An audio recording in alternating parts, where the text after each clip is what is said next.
সঙ্গীতের ভুবনে তিনি একচ্ছত্র অধিপতি। অস্কার থেকে গ্র্যামি সবই রয়েছে যার ঝুলিতে। সেই সুরের জাদুকর এ.আর রহমান এবার ভক্তদের দিতে যাচ্ছেন এক বড় চমক। তবে এবার সুরের মূর্ছনায় নয়, তিনি হাজির হচ্ছেন পর্দার সামনে অভিনেতা হিসেবে। জনপ্রিয় নৃত্যশিল্পী ও নির্মাতা প্রভুদেবার সাথে তাকে দেখা যাবে নতুন একটি সিনেমায়। দীর্ঘ ৩ দশক ধরে যার সুরের মায়ায় বুঁদ হয়ে আছে গোটা বিশ্ব, সেই এ.আর রহমান এবার নাম লেখাতে যাচ্ছেন অভিনয়ের খাতায়। ভারতীয় সংবাদ মাধ্যম সূত্রে জানা গেছে, প্রথমবারের মতো ক্যামেরার সামনে পূর্ণাঙ্গ অভিনেতা হিসেবে আবির্ভূত হতে চলেছেন এই অস্কার জয়ী সঙ্গীত পরিচালক। সিনেমার নাম মুন ওয়াক। কিউব হোল্ডিংসের গল্পে সেই রেখাটি আঁকা হয়েছিল আজ থেকে ১ যুগ আগে। নকশাই আমাদের ভাষা। Cube holdings limited.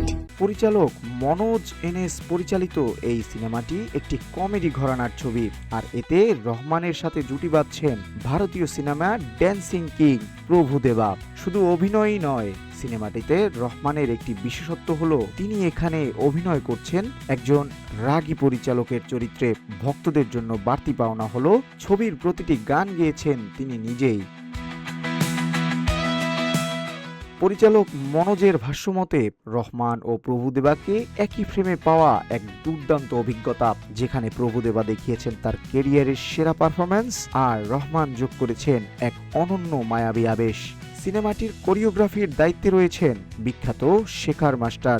এই ২ তারকার পাশাপাশি ছবিতে আরও থাকছেন যোগী বাবু, শ্বেতজ এবং সুস্মিতার মতো এক ঝাঁক পরিচিত মুখ।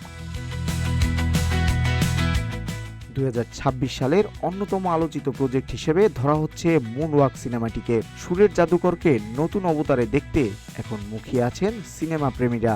বিহাইন্ড রুটস প্রোডাকশনের ব্যানারে নির্মিত এই ছবিটি মুক্তি পেতে যাচ্ছে চলতি বছরের মে মাসে। সুরের ক্যারিয়ারে যা অর্জন করেছেন তা অনেকের কাছেই স্বপ্ন। এখন দেখার বিষয়, অভিনয়ের পিচে এ.আর রহমান কতটা ছক্কা হাঁকাতে পারেন।